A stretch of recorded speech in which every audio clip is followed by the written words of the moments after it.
Sly 1 has 3 major collectibles: coins, keys, and clue bottles, and I wanted to see if we could complete the game without completing it. Can you beat Sly Cooper and the Thievius Raccoonus without collecting clues? This challenge was suggested by Connor L0204, and if you want to see me do a specific challenge run, leave your suggestions in the comments. I read all of them, and if I like your idea, I might just make a video on it. The only rule we have is that we cannot collect clue bottles. We can do absolutely everything else in the game. If we accidentally do collect a clue bottle, the only option we have is reloading a save file. Just to sum up, our only rule is that we cannot collect clue bottles. This challenge ended up being quite a platforming test. You don't want to miss it. We're breaking into police headquarters in Paris. Sly's attempting to get his hands on his criminal file. This level is a very quick 5-minute section, and it doesn't even have a clue bottle. We do run into Police Inspector Carmelita Fox, but we give her the slip without issue. Now that we've gotten away, Sly can now begin his true mission. We need to steal back the pages of the Thievius Raccoonus, a book of tricks for master thieves. But don't worry, we're good thieves. Sly puts it best. There's no honor, no challenge, no fun stealing from ordinary people. You rip off a master criminal, and you know you're a master thief. The fiends responsible are known as the Fiendish Five, and we have intel on one of them. Sir Raleigh is their master inventor, and he's located on an island just off the coast of my homeland of tea and crumpets. We reach the isle and, yeah, can confirm this is exactly what the UK looks like. Now, clues are introduced in this level, which acts more as a tutorial. Simply touching a clue bottle will collect it, so we need to keep our distance, which is certainly easier said than done. Luckily, Sly's moveset is pretty tight. We can double jump, and if we hit the circle button, we can even interact with the environment, like climbing the ladders and pipes overhead. Now, due to us not collecting clues, we are also not going to be getting any of Sly's upgrades. This means no slow motion, no roll, none of that. This in turn will make the challenge that much harder. We will be stuck with Sly's default moveset, which gives us significantly less options as we get further into the game. Oh, we also collect our first key. Keys are collected at the end of each level. There are 7 levels in total in each world, but level is kind of a stretch. I like to think of them as acts from Sonic the Hedgehog. You don't like Sonic? F me, I tried. Each act does have us doing something a bit different, and luckily most clues are avoidable. Our first true level is Into the Machine. The opening isn't too bad, but after that there are clue bottles everywhere. The hardest ones to avoid are these ones near the vents. We're going to have to bounce off of these to proceed, and I'm sure you see the problem. This had me petrified, thinking that the drop would break the clue and it would be auto-collected. But no, the drop will not destroy them, so just be jumping carefully and you can make it through. This comes up once more in this level, but it also has lasers. Do your best to avoid all of it, and you should make it through okay. This level is very short. We have to jump on these lily pads and dodge the lasers in the middle. Lasers can be activated once, but if it touches you again, you will take damage. And Sly takes only 1 hit. But if you can find a lucky charm, you can increase your number of hits up to 3. You can either find these in levels or collect 100 coins. You've got to be very careful dodging both the spotlights and clues. This is very tight, but you can just barely get past them. You can deactivate the traps by destroying the alarms, but these are normally after the trap, so this isn't very useful. We jump into the furnace room, and immediately we are in serious trouble. We're supposed to close these vents to proceed, but there are clue bottles on those vents. Closing them will definitely collect them, but closing the vents is only a suggestion. This is a very tough jump, but we can actually jump over the flames which dodge the clue bottles. We then need to climb up and proceed. The flame vents come up again, but luckily there aren't any clue bottles on these ones. There are a few bottles left on this conveyor belt, but these are easy to skip. Just watch where you jump. This level introduces the Sly staple of the barrel. This allows us to sneak past enemies and stop darts. It's the box from Metal Gear Solid. Of course. I can't begin to count the number of agents whose lives were saved by a cardboard box. We have to bring this barrel all the way to the end of the level, but luckily there aren't many clues in our path. It's almost like the developers wanted us to do this or something. This is the first of the many minigame keys. These levels tend to not have any clue bottles at all. I'd like to know what the actual opinion is on these levels, because other than one, I actually like them. All this level is a twin stick shooter where we need to take out Mr. Krabs before he gets his hands on the treasure. This is another platforming level that is pretty okay. It's funny, whenever there's a difficult bottle to dodge so far, there's always an easier way around it. Just make sure you jump to the platforms without bottles and there you go. We infiltrate the weather machine and meet with the frog, and we need to fight him. In Sly 1, the bosses are all pattern based. Riley will jump 5 times before shrinking down. When he's tiny, you can then attack him. Of course, the battle does shake up with each phase, but essentially all you've got to do is dodge his jumps and you'll be fine. After defeating him, he just tells us where the next member of the Fiendish Five is, which is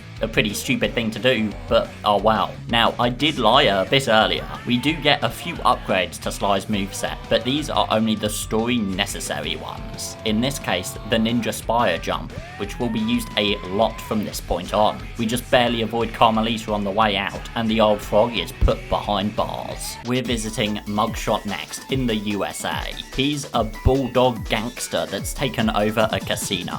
On the approach to Mesa City, we get to practice Sly's new move. We can now land on points with the circle button. Platforming through the ruins of the highway is quite easy. Just watch out for the enemies. This level is honestly quite easy, and we collect the first of 7 keys. Murray has found a key on a rooftop, and this time we're protecting him. We need to defend him from incoming enemies with this turret. There aren't any bottles here, so you can't mess this one up.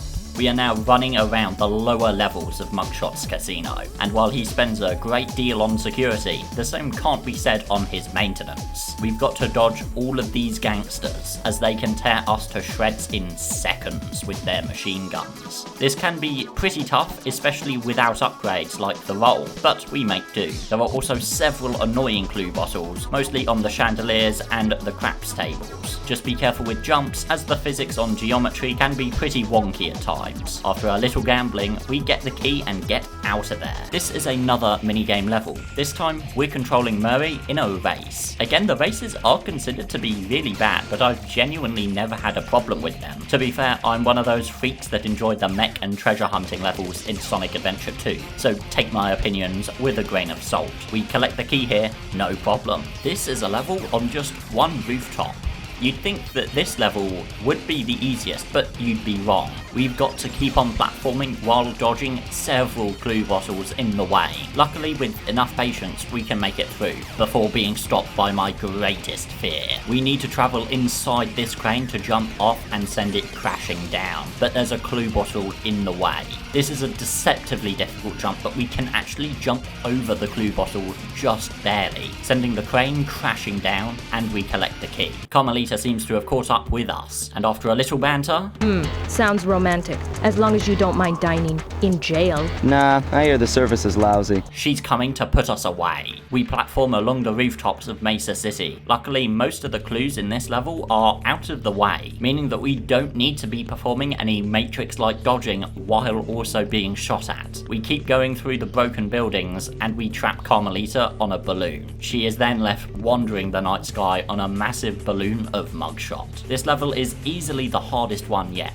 This is a very vertical area where we are constantly bouncing, and due to the camera not being able to look up, we can very easily be blindsided here. When bouncing off the air units, hold the opposite direction to where you're wanting to go. This will slow your acceleration down, stopping you from hitting clue bottles. This just barely gets us past them. You may need to reset quite a bit here to learn where the bottles are, but after a while, you can conquer it. Now that we have possession of all 7 of Mugshot's keys, we go in to meet him, and he certainly fits the stereotype. You know, that Thingus Raccoonus had a lot of nice pictures, but way too many big words. On top of that, my man skips leg day so much he walks with his arms. Now, Mugshot is practically invincible. Attacking him won't do anything, but don't worry, we have the power of the light. Yeah, I'm not joking, just hit these mirrors in the arena and the light reflected will burn Mugshot, damaging him and letting us move on to the next phase, which is more of the same. I'm just as confused as you are. After defeating Mugshot, he gives up the location of Ms. Ruby in Haiti. Aren't these guys all a team? Anyway, once again, we just barely escape the cops and acquire part of the Thievius Raccoonus. This extract is from Tennessee Kid Cooper and will allow us to rail slide.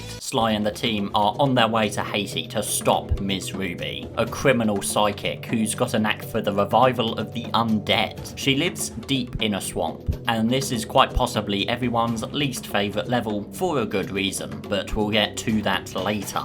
Due to the dampness, the vines allow us to slide down them. Very reminiscent of another game series, but I just can't put my finger on it. The enemies here are starting to get very tough. These tree guys take 3 hits to defeat, and the patrol enemies all have voodoo magic. Luckily, in this specific level, most of the clues are very out of the way, so we can collect the first key just fine. This level is mostly rail sliding, but it does require us to jump on and off a few times to avoid the clues. This isn't too hard. Halfway through, the snake will be chasing us through the swamp. This will have us running toward the camera a la Crash Bandicoot, making it a little difficult to see upcoming bottles, but their positions can be memorized. After a few retries, the key will be yours. This act is mostly focused on combat, specifically destroying graves so that we can proceed quickly. There are a few areas that can be a little tricky, but nothing you can't handle at this point.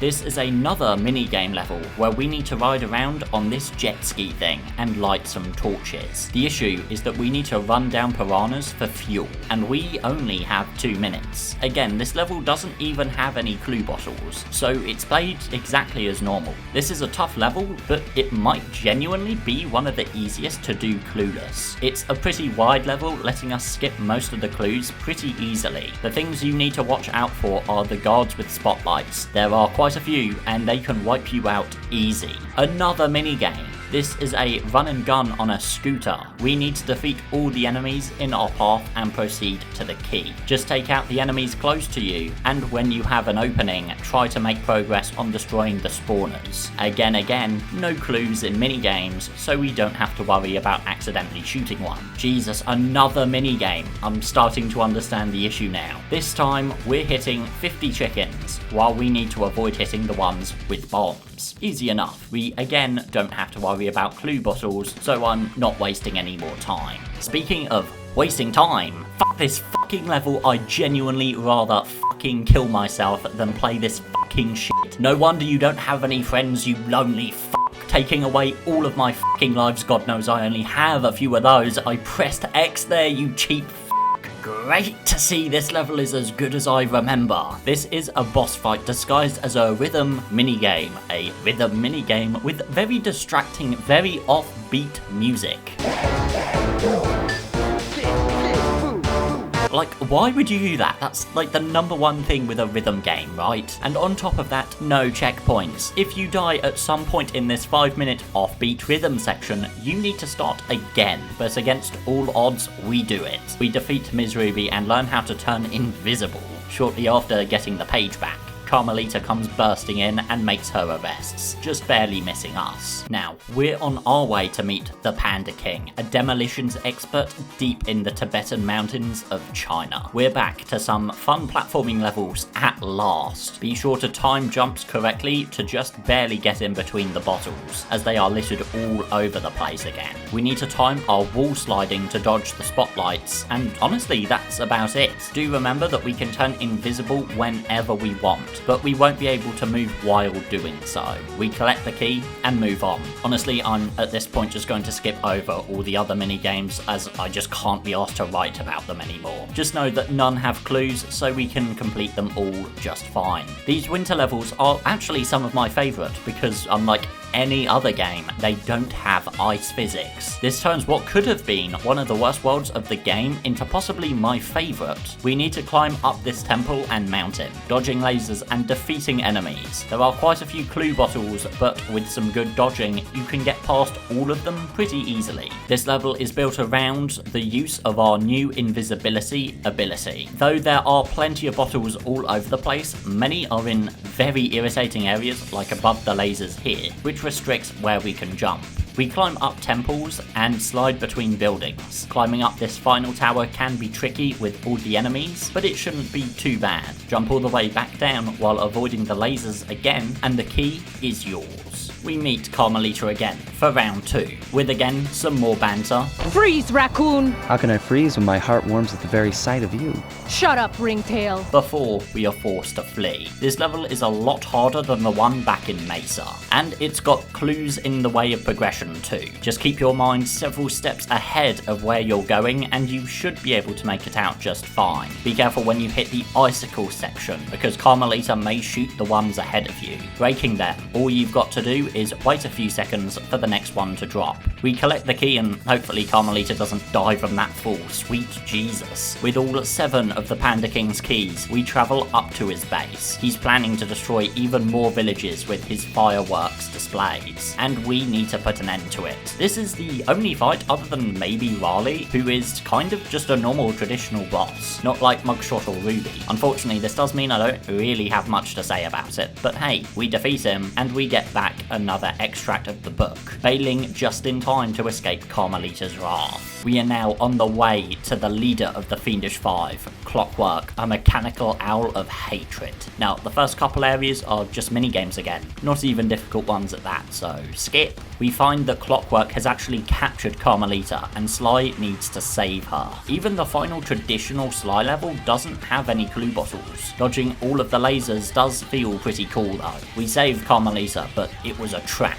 And now Bentley has to hack into the mainframe. I've always loved these Bentley minigames, specifically in Sly 2 and 3. Sly and Carmelita put aside their differences to team up to take down the owl. We then play another final turret minigame, protecting Sly on his climb up the volcano. After a little more climbing as Sly, we get the jetpack, and now we are ready for the final battle. Clockwork is another gimmick boss. We need to dodge his ring attacks while shooting at the glowing part on his body. He is much tougher than the rest of the Fiendish Five, and we need to take him down personally. With Clockwork defeated totally forever, I promise, and Carmelita being left handcuffed to a volcano, the Sly Cooper and the Thievius Raccoonus No Clues challenge is complete. Thank you to all YouTube members, I appreciate every single one of you. A specific thank you to Al Gore, Bento Baker Primordius, Friendly Neighborhood Lurker, Invigil, Multibrad X, No One, VenderGames012 on YTB, _XXPitters98XX_, and thank you for watching the full video.